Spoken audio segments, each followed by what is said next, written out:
Hola chicos y chicas, bienvenidos nuevamente a mi canal. Bueno, en este caso vamos a ver la parte de termodinámica, ¿bien? Esta es la parte teórica. Recordarles nuevamente que es muy importante saber la teoría, pero más importante que solamente saber la teoría, es importante aplicar esta teoría a la resolución de ejercicios, ¿bien? Entonces, recordarles una vez más que practiquen muchos ejercicios, que resuelvan muchísimos, de modo que cuando les llegue la hora del parcial puedan resolverlo de una manera casi automática, ¿bien? Entonces, recordarles, bueno, eso. Y esta es la primera parte de teoría y como siempre vamos a ver una parte de práctica, ¿bien? Con resolución de algunos ejercicios seleccionados. Bien, entonces vamos a la parte teórica. El primer tema que tenemos que ver es el de calorimetría. ¿Qué es la calorimetría? Es la ciencia que se encarga de estudiar la medida de la cantidad de calor que cede o absorbe un cuerpo en el curso de un proceso, ya sea físico o químico. Bien, entonces, mide la cantidad de calor que un cuerpo puede ceder o que puede absorber. Bien, entonces, si hablamos de la medida de la cantidad del calor, definamos qué es el calor. El calor es entonces una forma de energía que se transfiere espontáneamente entre diferentes cuerpos o diferentes zonas de un mismo cuerpo que se encuentran a distintas temperaturas. Entonces, esto es muy importante. Si nosotros tenemos dos cuerpos distintos, para que haya transferencia de calor, tienen que tener temperaturas distintas, ¿bien? Uno del otro. Y si hablamos del mismo cuerpo, las distintas partes del cuerpo tienen que tener temperaturas diferentes para que ocurra la transferencia de calor, ¿bien? Se mide en calorías, esa sería la unidad del calor, calorías. ¿Y qué es la caloría? Una caloría es la cantidad de calor o energía que hay que darle a un gramo de agua para que aumente su temperatura en 1 grado Celsius, ¿bien? O 1 grado centígrado.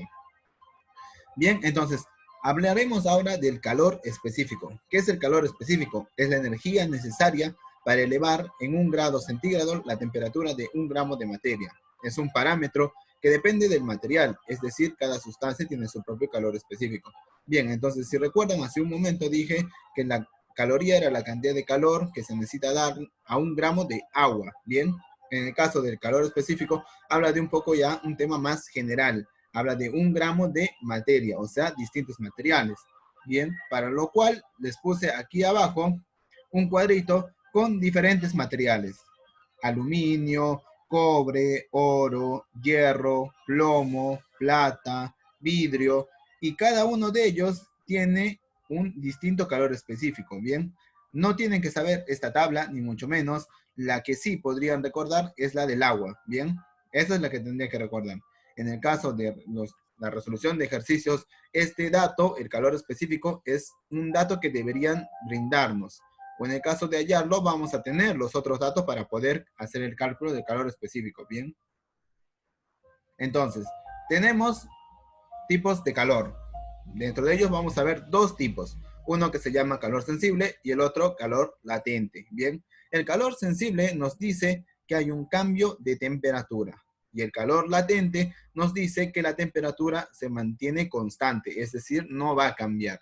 Bien, para eso les hice un gráfico aquí, donde en este eje va la temperatura, y en este eje puse el tiempo, representando con una línea roja la evolución de un proceso, ¿bien?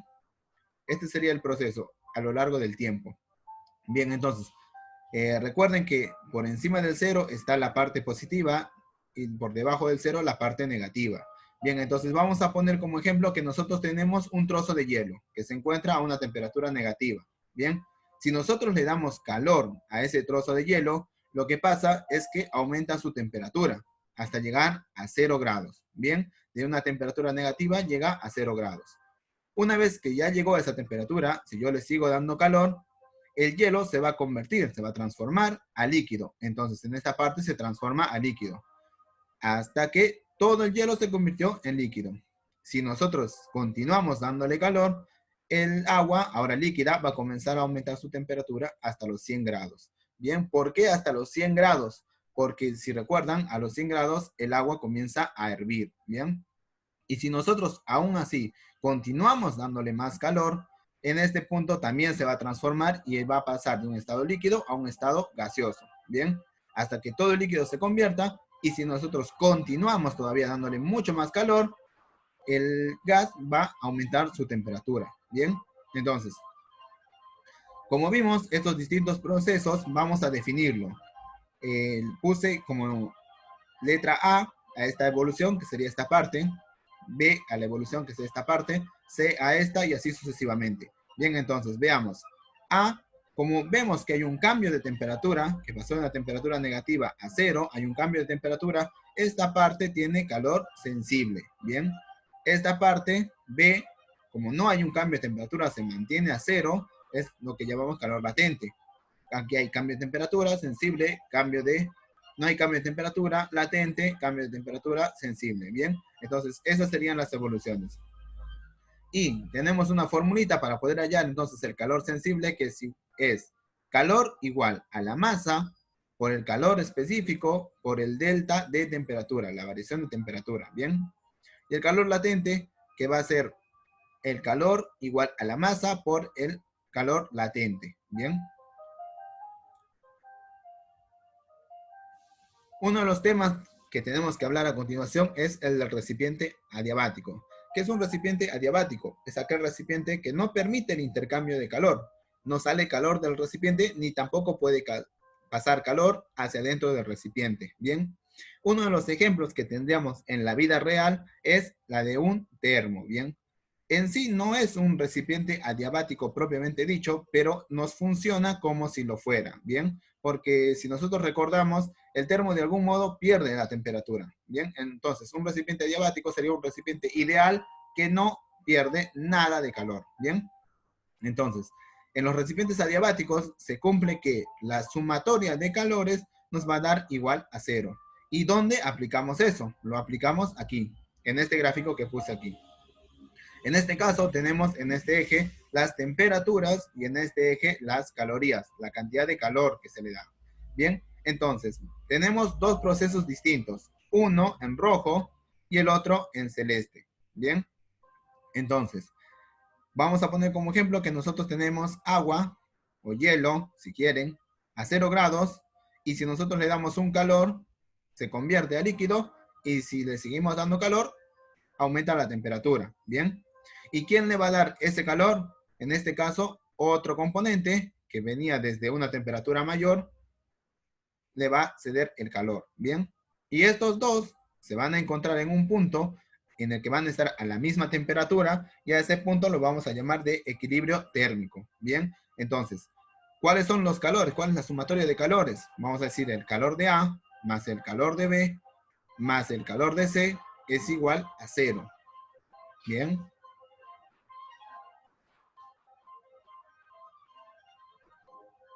Bien, entonces pasemos al siguiente tema, transmisión de calor. Es el proceso de propagación del calor en distintos medios. Esto se produce gracias a que existe un gradiente térmico, es decir, una diferencia de temperaturas, o cuando dos sistemas con diferentes temperaturas se ponen en contacto. El proceso persiste hasta que alcance el equilibrio térmico. Bien, entonces de la transmisión de calor vamos a tener dos tipos principales, ojo que hay más, vamos a tener dos principales. Uno de ellos es la conducción y el otro es la radiación. ¿Qué es la conducción? Es la transferencia de calor que se produce por contacto directo. Bien, y está basado en la ley de Fourier. ¿Qué nos dice la ley de Fourier? Que el calor es igual a una constante de conductividad representada por K, por el área, por la diferencia de temperaturas, por el tiempo, y todo eso dividido la longitud del material. Bien, como está representado aquí el dibujo. Bien, en el caso de la radiación, vamos a decir que la transferencia de calor se da en ausencia de un medio y gracias a las ondas electromagnéticas. La radiación cumple la ley de Stefan Boltzmann. Bien, ¿qué nos dice la ley de Stefan Boltzmann? Tiene una formulita, que sería el calor igual a la emisividad por el área, por la constante de Stefan, por la temperatura a la cuarta, y ojo con eso, porque siempre se confunden, es temperatura a la cuarta, por el tiempo. Bien, el siguiente tema es los principios de la termodinámica. Dentro de los principios de termodinámica tenemos dos principios. El primer principio, que es también conocido como principio de conservación de la energía, establece que si se realiza un trabajo sobre un sistema o bien este intercambia calor con otro, la energía interna del sistema cambiará. Bien, energía interna lo vamos a representar con el delta U y su formulita sería energía interna es igual al calor menos el trabajo. Bien, y dentro de esto podemos ver diferentes tipos de evoluciones. Bien, las principales serían una evolución isobárica, una evolución isocórica, una evolución isotérmica y una evolución adiabática. Isobárica, iso, que significa igual, y baros, presión, nos dice que la presión es constante. Dentro de las evoluciones isobáricas, entonces, la presión se mantiene constante. Isocórica, iso es igual, córica habla de volumen, entonces, volumen constante. Y isotérmica, temperatura constante. Bien. Y la diabática tiene ciertas particularidades que ahora vamos a ver. Bien, entonces, aquí representé las evoluciones. Bien, veamos la isobárica. Isobárica nos habla de presión constante. Entonces, yo voy a elegir dos puntos. Uno que esté aquí, que vamos a decir punto A, y el otro el punto B. Y miren que a medida que transcurre la evolución, la presión para ambos puntos se mantiene constante. Bien, en este gráfico de presión en función del volumen, cambia el volumen, pero la presión se mantiene constante, no tiene un cambio. Bien, en el caso de la isocórica, el volumen se mantiene constante entre esos dos puntos, la evolución tiene volumen constante y las presiones pueden cambiar. Bien, en una isotérmica, en cambio, miren cómo cambia tanto la presión y el volumen. Bien. Esa sería la forma como se dibuja una evolución isotérmica. Y una diabática tiene una forma similar. Bien. Una de las particularidades que tiene la isotérmica que no tiene la diabática, y es lo que lo diferencia, es que si nosotros multiplicamos la presión de A por el volumen de A, o sea, de este punto, nos tiene que dar igual a la presión en B por el volumen en B, o sea, este punto. Bien, entonces recuerden, isotérmica, presión en A por volumen en A es igual a presión en B por volumen en B, lo que no se cumple con la adiabática. Bien. Y se me estaba olvidando, si nosotros calculamos el área por debajo de la evolución, nos da el trabajo. Bien, entonces si nosotros calculamos este área, nos da el trabajo. Si calculamos este área, nos da el trabajo. Y si calculamos este área, también nos da el trabajo. Bien. Segundo principio de la termodinámica. Regula la dirección en que se deben llevar a cabo los procesos termodinámicos y la imposibilidad de que ocurran en el sentido contrario. Establece la imposibilidad de convertir completamente toda la energía sin pérdidas.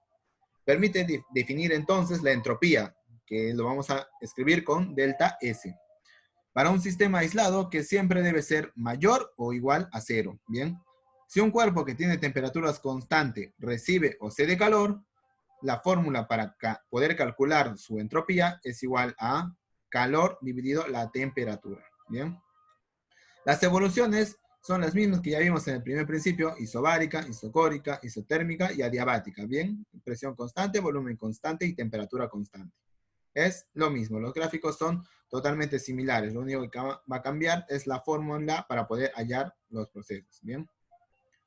Y un último tema que tenemos que hablar en cuanto a la parte de termodinámica es máquinas térmicas.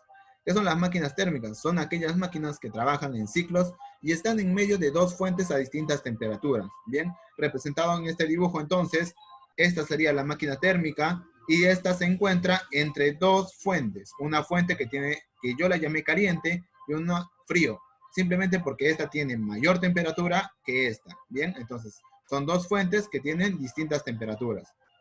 Entonces, ¿qué nos dice? Que la fuente caliente entrega un calor determinado a la máquina térmica y esta máquina térmica nos entrega un trabajo.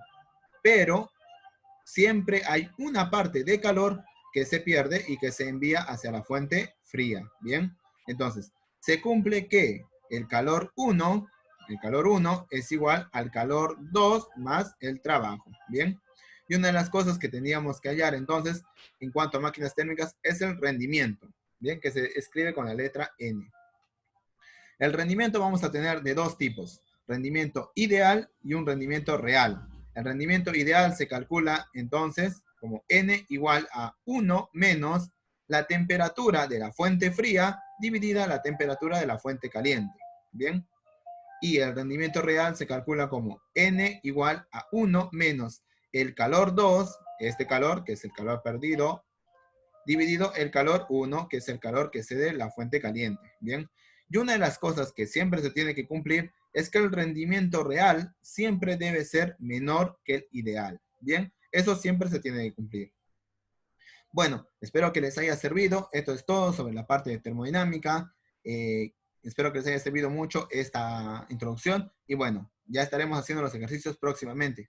Síganme en todas mis redes sociales, compartan, suscríbanse a mi canal. Y bueno, nos estamos viendo en un próximo video. Éxito.